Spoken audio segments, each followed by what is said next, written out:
John Zarnecki played pretty good. You can start with him. Let's do that. 8 for 8 from the field. Yeah, I mean he certainly finished, and he, I asked him the 3 block shots came at huge times.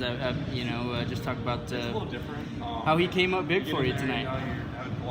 We lost to Anderson the second to last game of the year, in large part because of John Zarnecki and his inability to finish plays around the basket. I thought he got good shots that day and didn't finish. And I've been on his butt, all week this week. Finish plays, finish plays, finish plays. And that's not just offensively, that's defensively as well, with rebounds and blocking shots. And I thought he was just great today. Put himself in great position to finish shots, which is around the basket typically for him. 8 for 8 from the field is what you're looking for from a post player.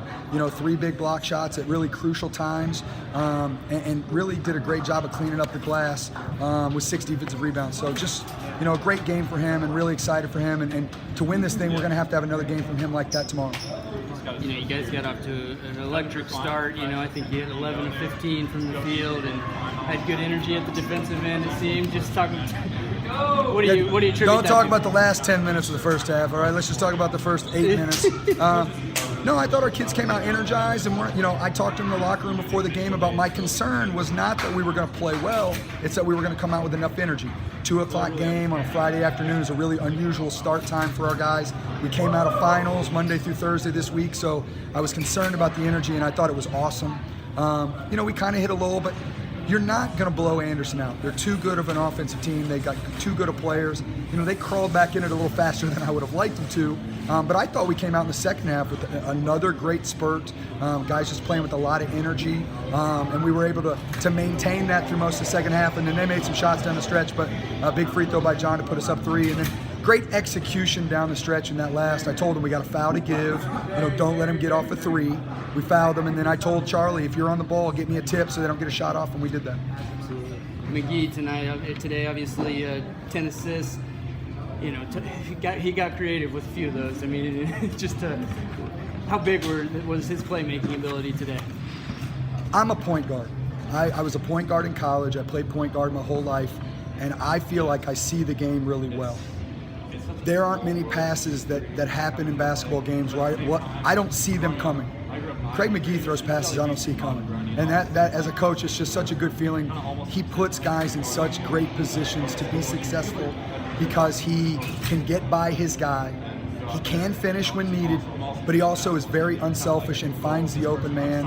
And I thought today it was a great job of finding big guys around the basket. A lot of times for us, it's to the perimeter for 3-point shots. Today it was more John, Eli Combs, Nick McGrail around the basket, which was just, and those guys finished. And Craig doesn't get assists if those guys don't finish, so give those big fellas credit as well.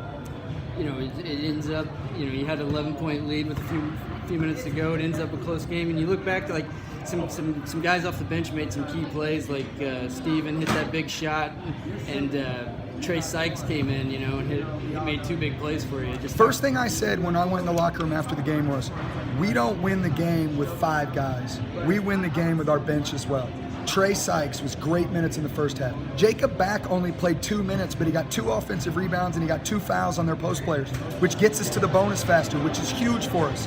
I thought Kyle Steckel, although he didn't play a lot, didn't turn it over, played good defense, ran good offense. I thought Eli Combs was great off the bench. So, we were 10-11 deep today, and that's what we need to be, especially to win 2 games in a row in 2 days. You got to have depth, and I thought that was really good today.